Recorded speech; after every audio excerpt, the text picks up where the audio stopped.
How's it going with the technology? Everything's good.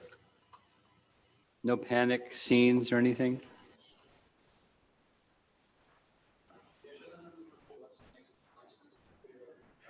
I'm ready. Announcements time.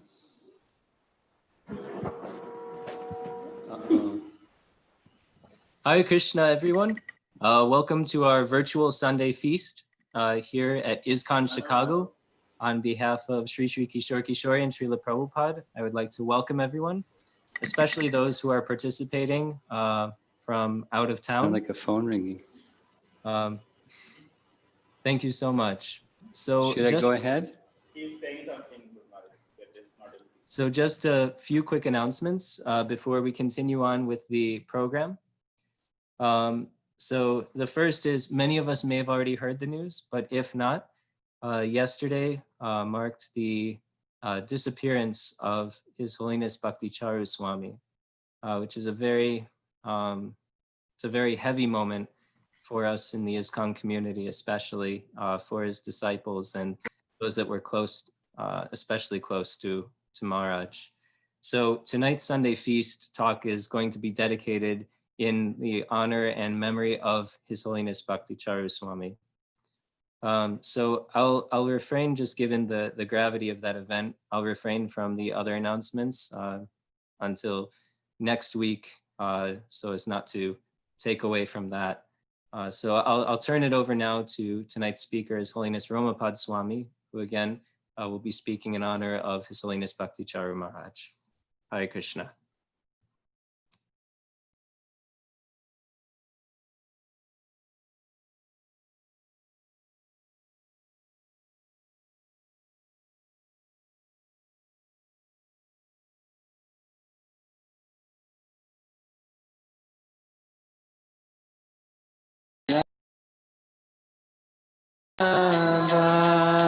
Kunja Bihar Jaya Radha Madhava Kunja Bihari Madhava Kunja Bihari Gopi Jana Balabha Girivara Dhari Girivadadhari Gopi Jana Vallabha Girivadadhari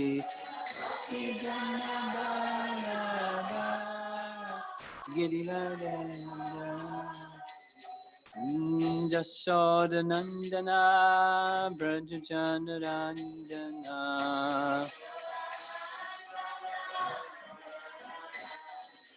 Jasodanandana Brajajanarandana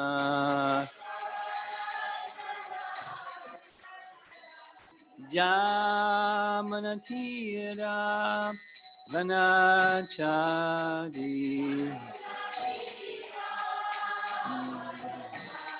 Jamanatira Vanachari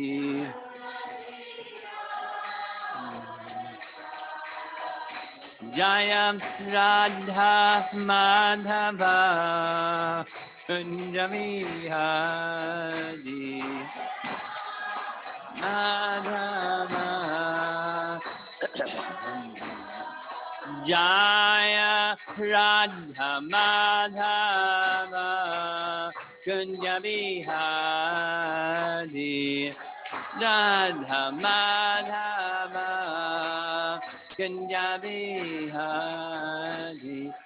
Gopi Jana Vallabha Girivadadhari Tejana Vallabha Girivadadhari Gopi Jana Vallabha Girivadadhari Tejana Vallabha Girivadadhari Sodanandana Brajanandana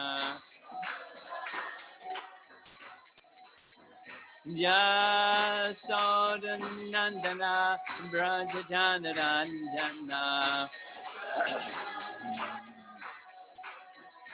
Jamuna Tira Vanachadi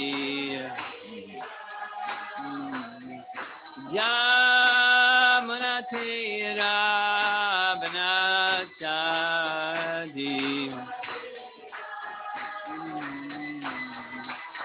Jaya Radha Madhava Kunja Vihari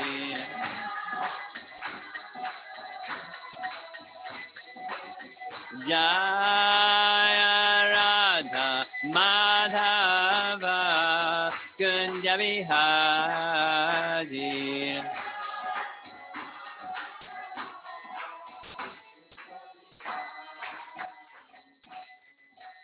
Jayo Vishnupad Paramahansa Parivijagacharya Astatarasatasi Srimad His Divine Grace A.C. Bhakti Vedanta Swami Srila Prabhupada Ki Gaur Premanandi.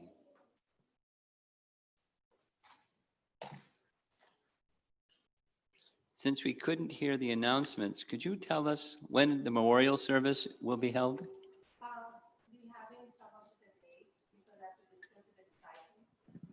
We haven't come up with a date. Okay. I have to discuss with the disciples, and Okay. but GBC has said on the third day. Yeah. That would be the 7th. So most likely it will be on that day. Okay.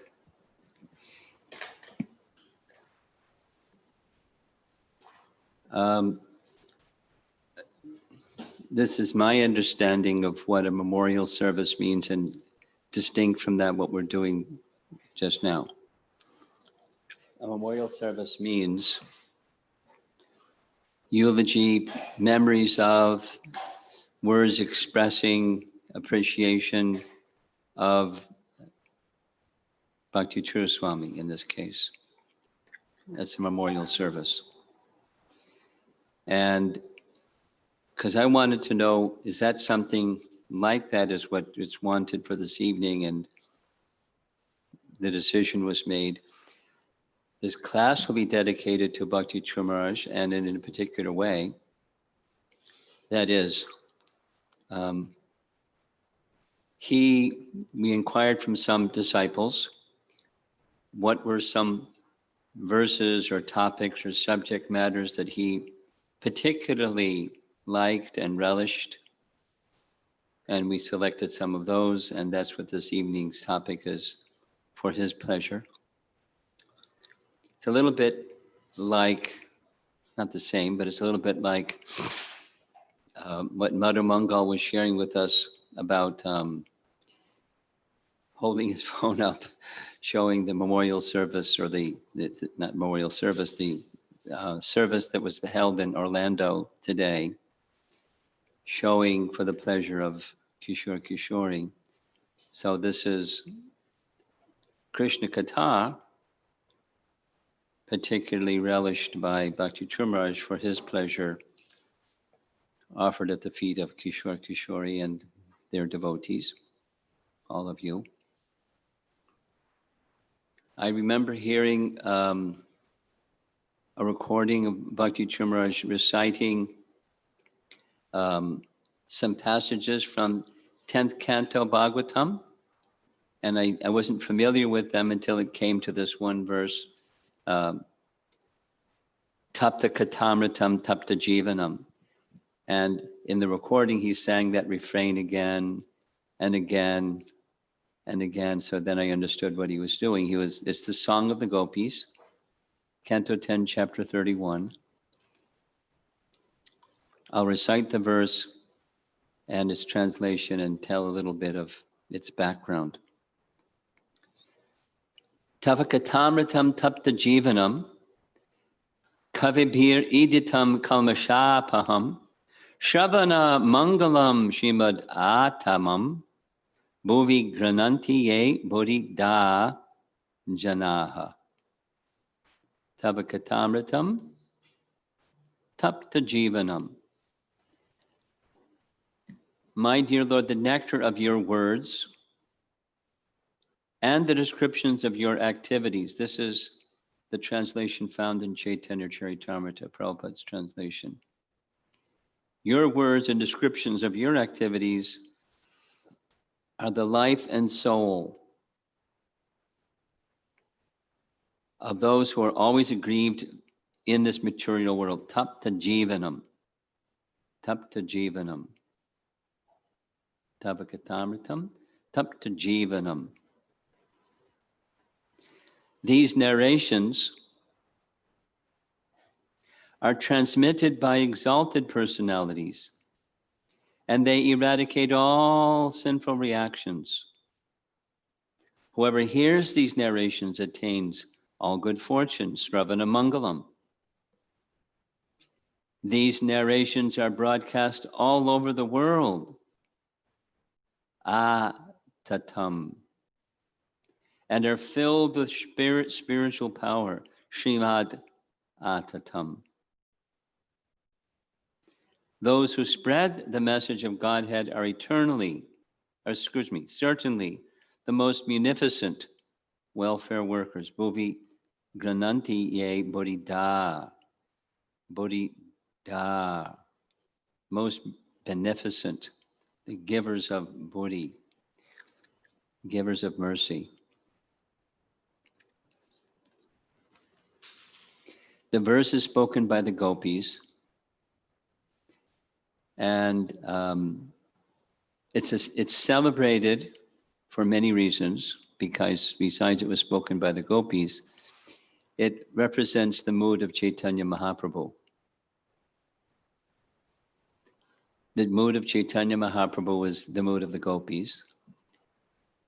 And the mood of the gopis is, and the mood of Chaitanya Mahaprabhu is, to broadcast the messages of Krishna's name and Krishna's activities.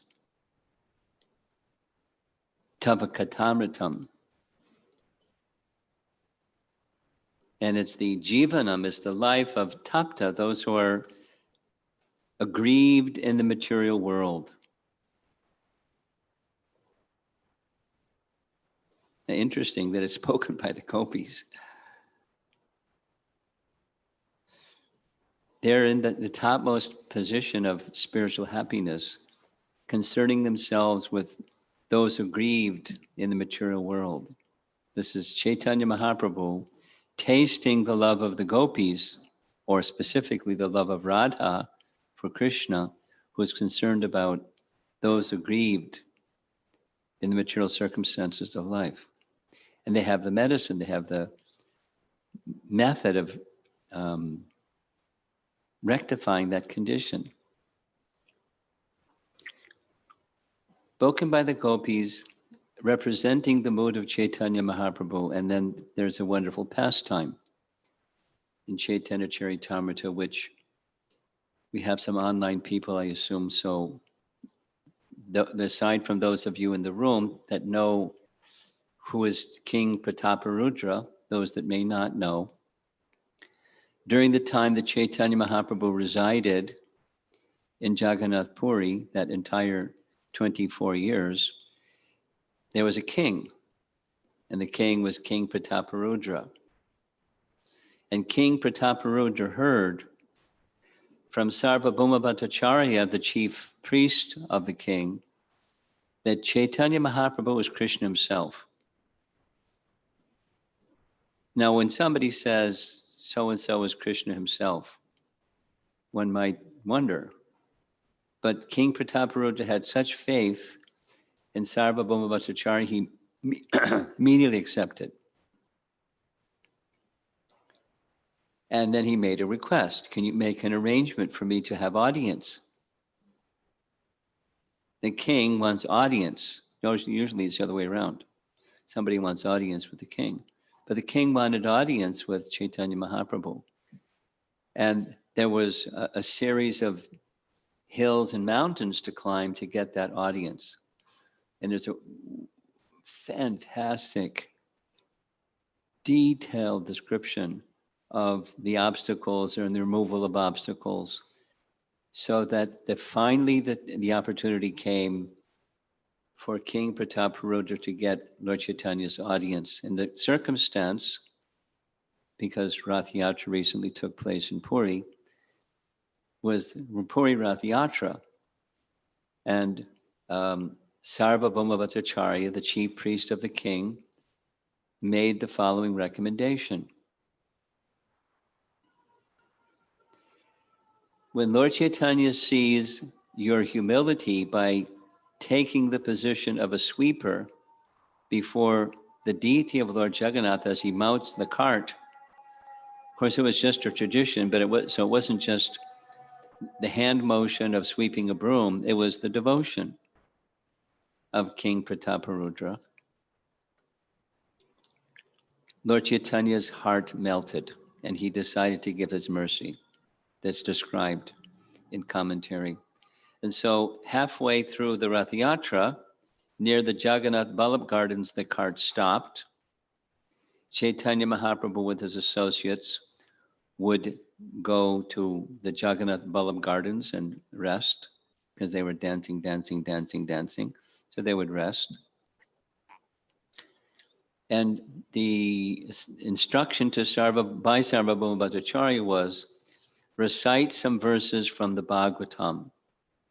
And he began Chaitanya Charitamrita, Madhya Lila, chapter 14, describes the verses that he recited.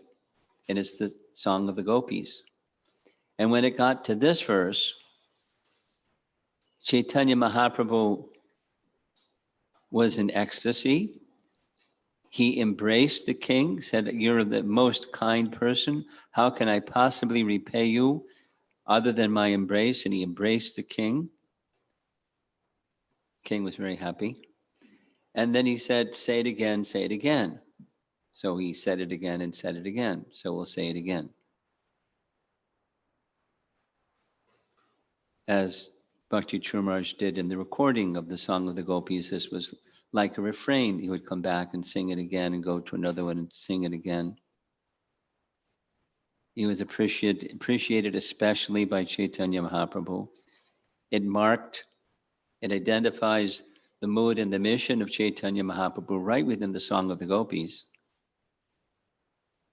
And Bhakti Churmaraj appreciated this song and sang it very beautifully.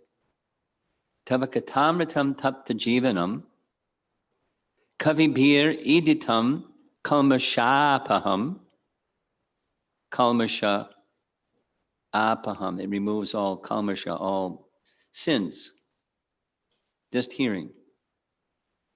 Shravana mangalam Srimad atatam bhuvi grananti ye burida janaha.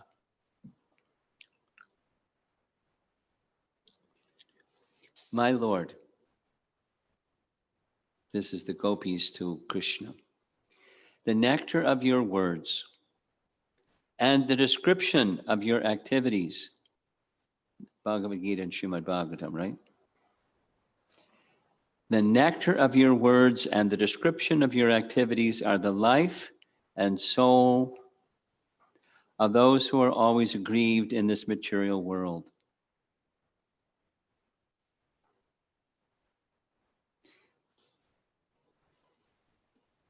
These narrations are transmitted by exalted personalities, Kavibhir Iditam, and they eradicate all sinful reactions, Kalmasha Apaham. Whoever hears these narrations attains all good fortune, Shravana Mangalam. These narrations are broadcast all over the world, Tatam, and are filled with spiritual power, Shri Mat. Shri Mat means filled with spiritual power. That's the word for word. And Tatam, broadcast all over the world. This is Prabhupada's word for word, right in Chaitanya Charitamrita. Those who spread the message of Godhead, Bhuvi Grananti, grananti, chant and spread. Bhuvi, in the material world. Those who spread the message of Godhead are certainly the most munificent. In the word for word, it's beneficent, and here it's munificent. Same idea. Janaha. Those persons are the most munificent if they engage in Chaitanya Mahaprabhu's Sankirtan movement of spreading the word of Krishna and the description of his activities. This is Chaitanya Mahaprabhu's movement. It's the life of Bhakti Caru Maharaj. It's one of the reasons why he loved it, aside from it's the song of the gopis. It's the mood of the gopis in their appreciation of Krishna. It's the followers of Chaitanya Mahaprabhu abide by this verse and the structure of the verse by its alliteration and so forth. It's very beautiful.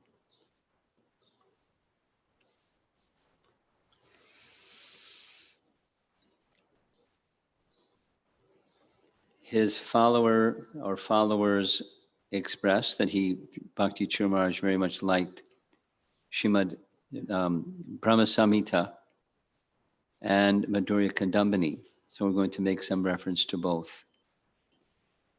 And everybody knows the first verse of Brahma Samhita, so we can all say it together, please. Ishvara Parama Krishna Sachit Ananda Vigraha Anadir Adir Govinda Sarva Karana Karanam. This verse is so important that Jiva Goswami has written commentary on it that's like some number of pages long. It's the foundation or the principal verse of the whole of the Brahma Samhita, because this is the Brahma Samhita that we hear is chapter 5 out of 100 chapters, and the other 99 chapters are unknown where they are. But Jiva Goswami indicates this is the principal utterance of the whole Brahma Samhita. So lengthy commentary. And very simple. I'll read the translation, Prabhupada's Bhaktisiddhanta's translation. Krishna, who is known as Govinda, is the supreme Godhead. He has an eternal blissful spiritual body. He is the origin of all. He has no other origin, and he is the prime cause of all causes. So this is an indication in multiple ways of saying the same thing. That which is the source of everything is Govinda. Specifically, Jiva Goswami indicates Krishna may indicate different positions of the personality of Godhead, even in the Vaikuntha realm, but Govinda is specific to Krishna Loka. And since this Tavakatamritam topic, the descriptions of Krishna's activities, directly within Brahma Samhita, there's a very celebrated section that summarizes all of the other sections that were spoken previously. And that's text 56. So we can say it together, those of you that know the verse, and then I'll read the translation, and then we'll go to Chaitanya Charitamrita with the verse. Shriya Kanta Kanta Parama Purusha Kalpa Taravo Druma Bhumis Chintamani Ganamayi Tayam Amritam Kata Ganam Natyam Ganamam Api Bangshi Priyasaki Chidanandam Jati Param Apitat Asvadyam Apicha Sa Yatrak Shirhadbi Shabati Sarabhibhyascha Sumahan Nimeshad Yakyova Vrajati Nahi Yatrapi Samaya Bhaje Shweta Dvipam Tamaham Iha Golokam Ityam Vidantaste Shanta Shati Virala Charakati Paye. So this is describing Krishna's abode and what he does there. I worship that transcendental seat, his abode, known as Swetadweep, where, as loving consorts, the Lakshmis, in their unalloyed spiritual essence, practice the amorous service of the Supreme Lord Krishna as their only lover, where every tree is a transcendental purpose tree, where the soil is the purpose gem, all water is nectar, every word is a song, every gate is a dance, the flute is the favorite attendant, the effulgence is full of transcendental bliss, and the supreme spiritual entities are all enjoyable and tasty, where numberless milk cows always emit transcendental oceans of milk, where there is eternal existence of transcendental time, who is ever present and without past or future, and hence is not subject to the quality of passing away of even for the space of half a moment. That realm is known as Goloka. Only to a few, very few self-realized souls in this world.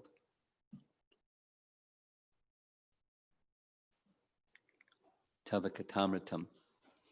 And to expand, in Chaitanya Charitamrita, in the section, the Hera Panchami section of Madhya Lila, Hera Panchami, maybe it's even happening anyway. Some number of days after Lord Jagannath leaves the temple and goes to Gundicha, where he stays for some days, the goddess of fortune Lakshmi in the temple is brought out of the temple. And she's in a haughty mood because Jagannath left the temple. And she wants him back. So there's a grand festival every year, according to the scriptural rules of how it's to be done. She's brought out exceptionally decorated with opulence in a jeweled palanquin with musicians that are trumpeting and beating drums and, making lots of noise, in a big festive procession down the Grand Road all the way to the Gundicha temple, where her servants have sticks and they literally hit the servants of Jagannath saying, "Bring him back." And there's mock fighting, and then there's some ceremony where Jagannath says, "Just now coming." And some days later he returns.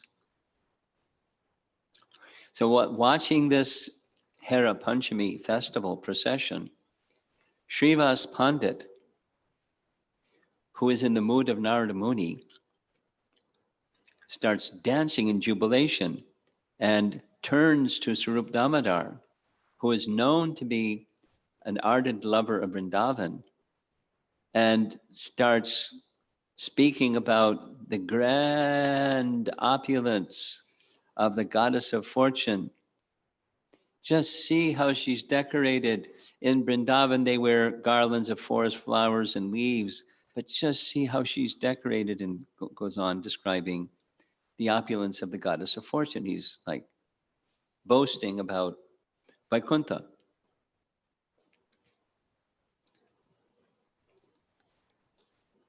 Srup Damodar then retorted, "My dear Srivas, please listen with attention.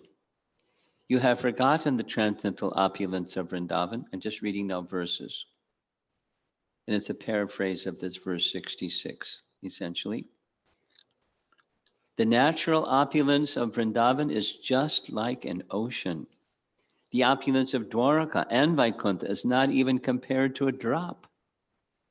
Sri Krishna is the Supreme Personality of Godhead, full of all opulences, and his complete opulences are exhibited only in Vrindavan Dham. Vrindavan Dham is made of transcendental touchstone. Its entire surface is the source of valuable jewels, and the Chintamani stone is used to decorate the lotus feet of the maid servants of Vrindavan. Vrindavan is a natural forest of desire trees and creepers, and the inhabitants do not want anything but the fruits and flowers of those desire trees. In Vrindavan, there are cows that fulfill all desires, kamadhenus, and their number is unlimited. They graze from forest to forest and deliver only milk. The people want nothing else. In Vrindavan, the natural speech of the people sounds like music, and their natural motion resembles a dance. The water in Vrindavan is nectar, and the Brahma Jyoti effulgence, which is full of transcendental bliss, is directly perceived there in its form. The gopis there are also goddesses of fortune, and they surpass the goddess of fortune who abides in Vaikuntha. In Vrindavan, Lord Krishna is always playing his transcendental flute, which is his dear companion. The damsels of Vrindavan, the gopis, are super goddesses of fortune. The enjoyer in Vrindavan is the Supreme Personality of Godhead, Krishna. Now he is paraphrasing again, text 56. The trees there are all wish-fulfilling trees. The land is made of transcendental touchstone. The water is all nectar. The talking is singing. The walking is dancing. And the constant companion of Krishna is his flute. The effulgence of transcendental bliss is experienced everywhere. Therefore, Vrindavan Dham is the only relishable abode. And then next comes a verse by Bilbamangala. The anklets on the damsels of Vrajabhumi, the anklets of the damsels on the damsels of Vrajabhumi are made of Chintamani stone. The trees are wish-fulfilling trees, and they produce flowers with which the gopis decorate themselves. There are also wish-fulfilling cows, kamadhenus, which deliver unlimited quantities of milk. These cows constitute the wealth of Vrindavan. Thus, Vrindavan's opulence is blissfully exhibited. Hearing this, Srivas Thakur began to dance in ecstatic love. He vibrated sounds by slapping his armpits with the palms of his hands and laughed very loudly.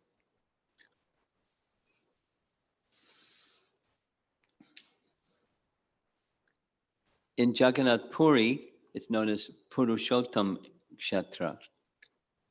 And Purusha Uttama, the Supreme Person, has all opulence. So the opulence that's there in Dwarka is like the opulence in Vaikuntha, and the opulence in Puri is like the opulence in Dwarka. There's slightly different moods. There's greater intimacy in Dwarka than in Vaikuntha, and there's greater intimacy even in Puri than in Dwarka. There's a specific mood about Lord Jagannath. But the fullness of intimacy and sweetness and opulences in Vaikuntha, as Srup Damodar is explaining. And to dive deeply into those topics, relishers of Srimad Bhagavatam like to do that. And we've been following our acharyas and describing Krishna's pastimes from the 10th canto, morning and evening classes, and looking forward to resuming after the weekend. The unique feature of Krishna in Vrindavan is the message of the Srimad Bhagavatam from beginning to end, even in Canto 1, right through the end. The unique position of Krishna in Vrindavan is especially honored.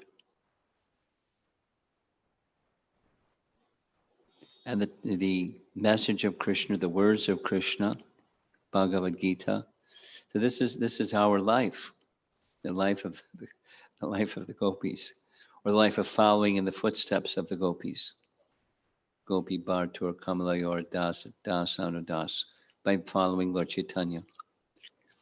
And Bhakti Chumaraj exhibited that profoundly in his dealings and in his speaking, his words and his deeds.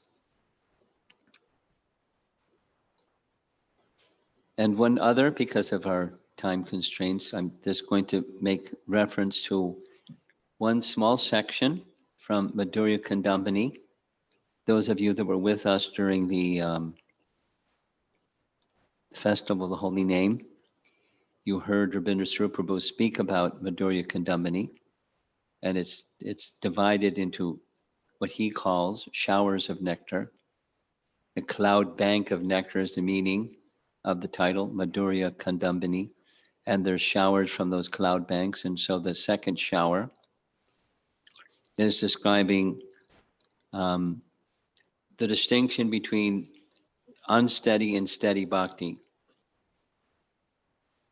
And in the process of coming to the stage of steady bhakti from unsteady bhakti, the final unsteadiness, the term that he uses in his book is Taranga Rangani. In the paragraph I'm going to read, it gives the definition of those terms. I'll just read. Taranga Rangani is the last stage of anishtata, or unsteady devotional service. In describing the nature of bhakti, it is said that everyone is attracted towards the reservoir of bhakti, the devotee. The devotee himself becomes a treasure house of good qualities and mercy. These characteristics attract people who, in turn, crown the devotee with wealth, adoration, distinction, and position. Although these accolades come to him as byproducts of bhakti, they nevertheless may stunt the spontaneous growth of the creeper of devotion if he uses them for his self-aggrandizement. Taranga means waves, and Rangani means play. Therefore, in the vast unlimited ocean of bhakti, these byproducts are waves that create tempests in devotional life. The devotee aspiring for pure devotion sees these waves to be harmless, only gleefully playing and cresting. In our Festival of the Holy Name, because I chose this because it connects with what we were doing this weekend, the theme of the Festival of the Holy Name was say yes to the Holy Name, say yes to Nama Prabhu. Yes, the Y in the yes is yearning,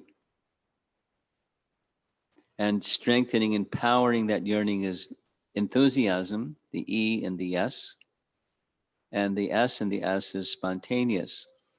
So when that day will be mine, when we're actually connecting with Krishna in a mood of bhakti, of wishing that Krishna will be pleased, as that grows in our lives, the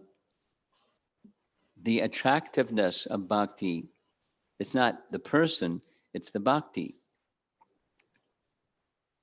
It's even described like that in terms of these 10th canto narrations, where Krishna is not specifically attracted to the devotee, he is attracted to the devotion within the devotee. And he reciprocates with the devotion within the devotee. So traces of false ego result in one's thinking, when bhakti becomes decorated with these waves, taranga, and the waves start to interact with other waves, taranga rangani, one wants to be the enjoyer of the waves. Or the accolades, in the language that's used here, the lava puja pratishta, the recognition that comes to someone, oh, or you may feel about yourself, oh, I'm becoming a little successful in bhakti. And then wanting to be the enjoyer of that little success in bhakti. Ranga means waves, and taranga is small waves, rangani, small waves, diminutive. So in the beginning, it's little waves. But wanting to be the enjoyer. So that's a word of caution as one does find a little success in spiritual practice. Don't be the enjoyer of that little spiritual practice or the decorations that come from that spiritual practice. Some honor, some distinction, something. It's in the lives of devotees, that's a little difficult because we're not so cultured. When something comes, commonly in its, let's say, in the beginning stages, the devotees will say, no, no, no, no, no. There's a nice story of one of the followers or the assistants of Ramanujacharya, whose name was Govinda. And he would sometimes conduct himself in a way that was kind of ostentatious, kind of like swaggering around. And Ramanujacharya confronted him and said, why are you doing like this? And he's saying, because I'm your servant. And because of your greatness, nothing is sufficient to honor the greatness of my having the opportunity for your association and your service. So that's the other extreme. Ramanujacharya appreciated. It was real. It wasn't cosmetic. And then the other is some recognition comes for some service that we're doing, or some title, or something. And the tendency is to be the enjoyer of that something. That's our material contamination or conditioning. And so we want to make progress, but we want to be aware of the decoration that may come to us is by the power of bhakti is not to us. And so the graceful way, if someone honors you in some way, it just transparently goes right through you to Guru and Krishna. Or there's different that you can just change the subject and say back to the other person, actually, you're seeing this way because you're an elevated Vaishnava and something like that. So we don't let it stick. That's the point. And it's the tendency, a conditioned, an unsteadiness tendency is that it sticks. And it diminishes the spontaneous devotion, the attainment of which we'd like to reach. Well, real love for Krishna is what's shining forth.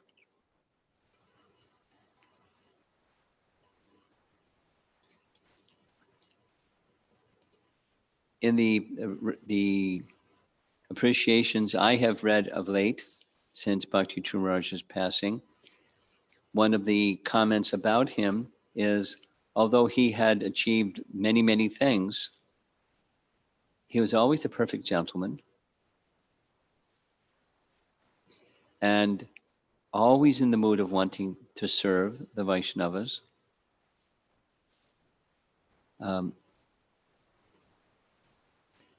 Any honor went to Prabhupada. He was such an elevated devotee that was consistently a characteristic of his.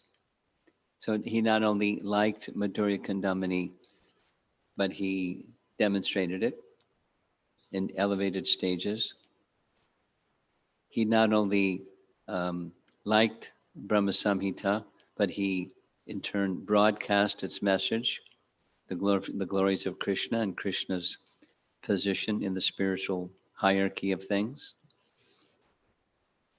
and exhibited the mood of Chaitanya Mahaprabhu along with singing the song of the gopis, but he exhibited in terms of his lifestyle. And thus his followers know at least he liked these certain texts. And by his liking of those texts, they became drawn to those texts.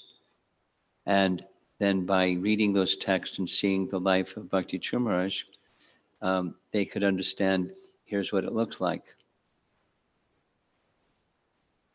So that's a little attempt through sections of Krishna Katha that particularly were appreciated by Bhakti Caru Maharaj, and dedicating this class to him. So let's see if there's some discussion. 6:20. Guru Maharaj, you started the class with Gopi Gita and how Bhakti Caru Maharaj really imbibed this mood of mercy unto the conditioned souls. And the pure devotees take a lot of risk to bring us the message of Lord Chaitanya. And if we evaluate from our material perspective, we make mistakes in understanding them.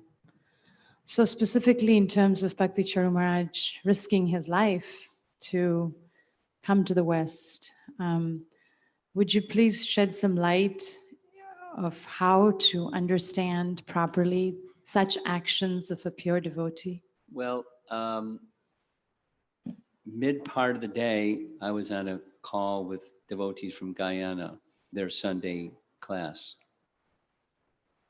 And one of his disciples in Guyana asked that question, a very senior disciple, and I know the devotee. And he asked it twice, actually. He asked it, then he asked it again, because it was apparently irritating him or disturbing his mind.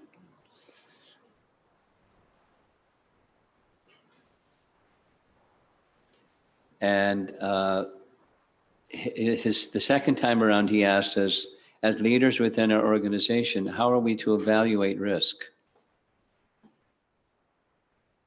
You know, it was a little bit longer, but that's what he was saying.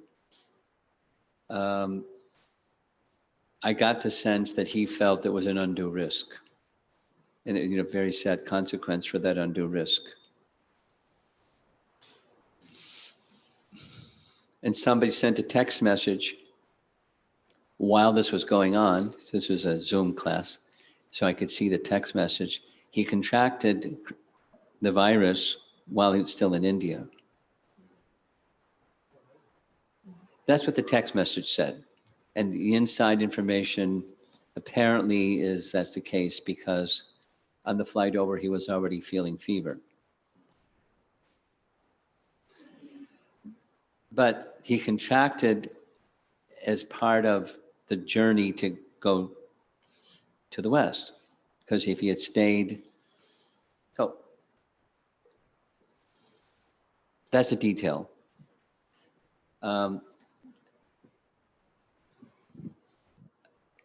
the main response that I offered is I don't have the qualification to say, was it an undue risk or a due risk? Why did he do something that was undue? Because he was such an exalted devotee. Jayapataka Maharaj's answer was, when he saw that video section where he was making his declaration why he's going, he couldn't sleep that night because he was wondering, he seemed in such a mood, maybe Prabhupada is calling him. Because why would he otherwise take such a risk?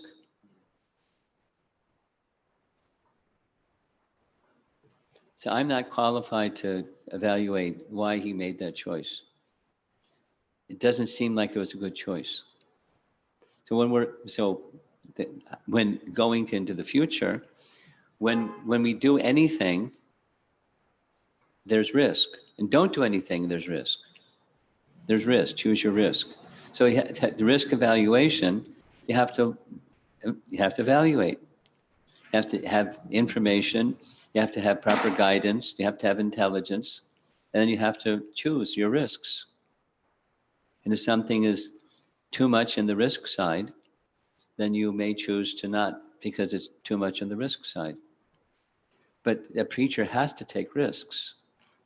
You can't preach without risk. You can't breathe without risk. You can't drink water without risk. You can't walk across the floor without risk. You can't do anything without. So just like there was a time when there was a plan to put marble tile on the floor over here. So there's a risk. So there was a risk evaluation. Are the beams sufficiently strong to support, in addition to the floor, marble tiles all over the whole floor? And some examination was made, and the beams were built by the masons to bear lots of weight.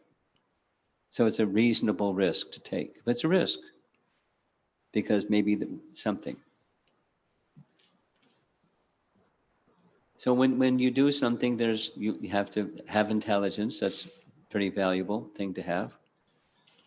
And you have to have good sources of information. When you're looking for, without giving examples, with a health condition, you want to do some research and find out, does somebody really have the skill and the equipment to deal with this medical requirement, etc. Because there's risks. So with any endeavor, it doesn't have to be just preaching, anything. You can't be obsessive about it, because then you'll do nothing. You go nuts. So a reasonable amount of information gathering, verification, cross-referencing, and then get your pan scale out and evaluate. Some persons are more inclined, some persons are less inclined to be risk-taking. One of my dear friend, godbrothers, Gopal Bhatta, is planning to one day write a book on that topic, because he sees Srila Prabhupada as a risk-taking person, as in his language, an entrepreneur, because business people take risks. There's no certainty of the outcome, and then there's some adjustment. If you walk across, take a couple of steps across the ice, because I did this because I grew up in a place where there was ice on a lake, and you walk very slowly, you listen, there are the cracks, and if it's cracks, that's it. If it's no cracks, you go slowly and slide, you don't step. Anyway, so there's ways to test how thick is the ice. You can even literally make a hole in the ice and see how thick is the ice. So there's ways to evaluate the risk. And then there's a risk, even you've evaluated the risk.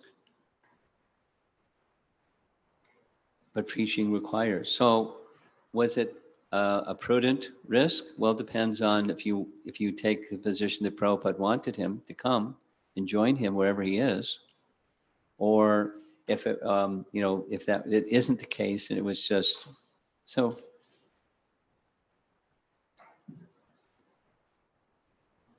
It's not it's not a black and white answer. It's principle oriented kind of answer.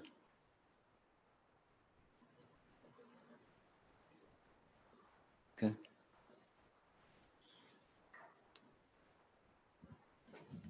Anyone else? Huh? And sure, online. And then if there's somebody else in the room, we'll go to somebody else in the room next, because we've been doing this back and forth. This is from Rupalas Prabhu. Could you share your association with Bhakti Caru Swami? Sure, when we have our memorial Around- service, I'll do that. Specifically asking around the Abhay Charan project. I saw you on the inauguration of the movie. Yeah. We'll talk about these things at the memorial service. Okay? Anyone in the room would like to add, request, discuss?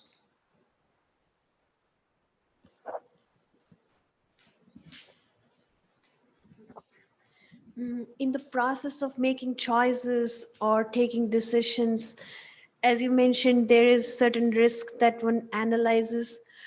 I was thinking also another factor is one's own gut feeling or Sure, so sure. what Intuition, yeah, so gut feeling. what role does it play in contrast to the analysis of risk? And Well, one of my godbrothers says it's 30, 30, and 40. That's 30.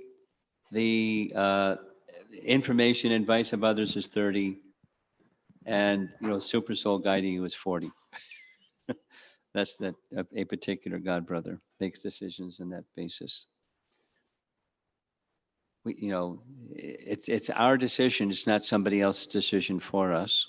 So we look to others for, anyway, the gut feeling is the intuitive sense.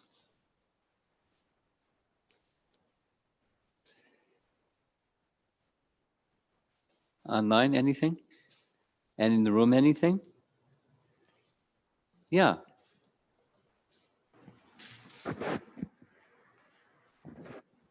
Maharaj, I have something. There's so many of our godbrothers have left. We're all getting older, and Yeah. it seems like, and a lot of devotees, I've heard this many times that, don't be concerned. Prabhupada's gathering us again. There's service to be done. Can you elaborate a little bit on that?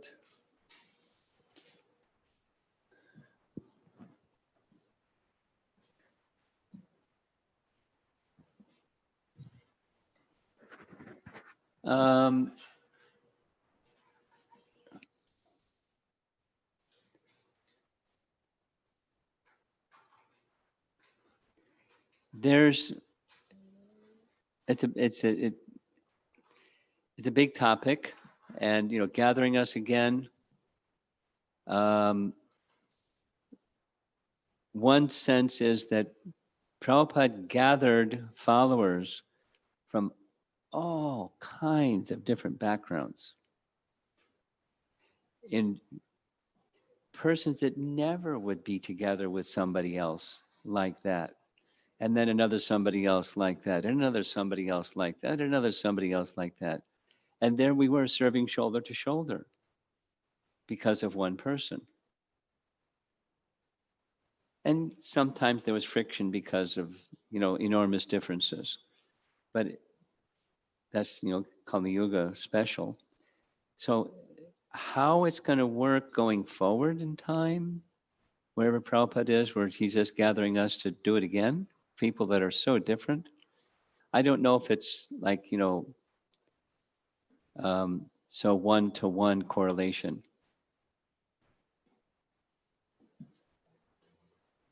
What Prabhupada did was unique. His quality, his character, his spiritual Shakti, everything was unique. And whether it's going to be, and then there amongst Prabhupada's disciples, there are different degrees of affinity or faithfulness to him, and different degrees in that of attachment to really being immersed in his service. So there's degrees of that as well, along with personality and nature and so forth. So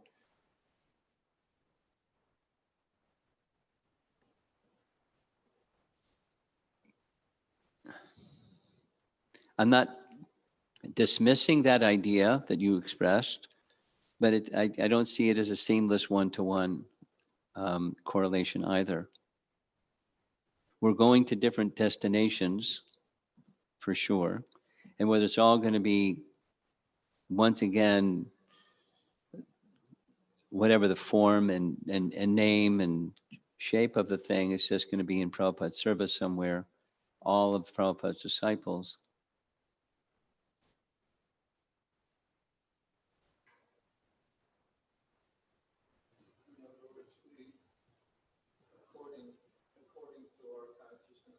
Yes. Yes. Yeah. Yeah. Like that. I mean, the relationship is eternal. What's the shape of that eternal relationship is another thing.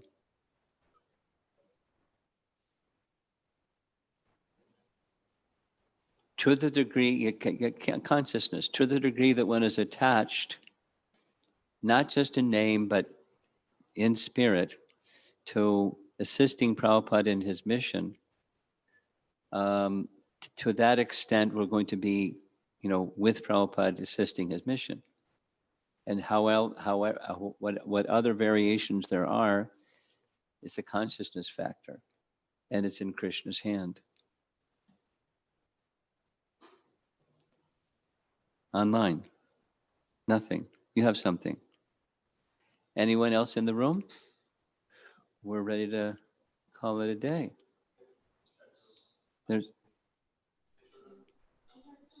Wait. Someone else has their hand up. Guess who? Guru Maharaj, you were expressing that the qualities, Krishna is attracted to our qualities. He's not attracted to the bhakti. the bhakti. Yeah. It's not the devotee. How do we understand that with Krishna is so personal? Huh? Krishna is very personal. Yeah, so bhakti is also very personal. It's not the vessel, it's the bhakti. But we are all individual. Let's say you're making an offering, and all of us are making the same offering. And what's attractive to Krishna is not the offering, it's the mood of love with which the offering is made. That's and what we, not only how, but how also the mood of bhakti influences what is being offered. The attractiveness of what is being offered. Krishna decorates the devotee with qualities. We read in Bhagavad Gita, this quality, that quality is very pleasing to me. But Krishna is the source of those qualities. And he decorates the devotee with those qualities, and he smiles. Oh, how nice. But it's the bhakti. That's what's in our power. The other are decorations of what's in our power. Is the power of choosing Krishna is to be pleased. That's what Krishna is attracted to. The love and devotion that's within the vessel, within the heart, not just within the body.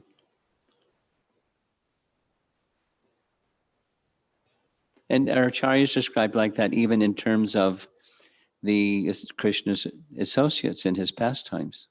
He's attracted to their bhakti, and he reciprocates. So there's degrees of intensity of, and that's what he's attracted to. And he just reciprocates with. He's not like, you're better and you're lesser. he's just attracted to and reciprocates with the bhakti. So you can say the bhakti is the devotee. That's okay. That's nice. So that the personalism isn't diminished.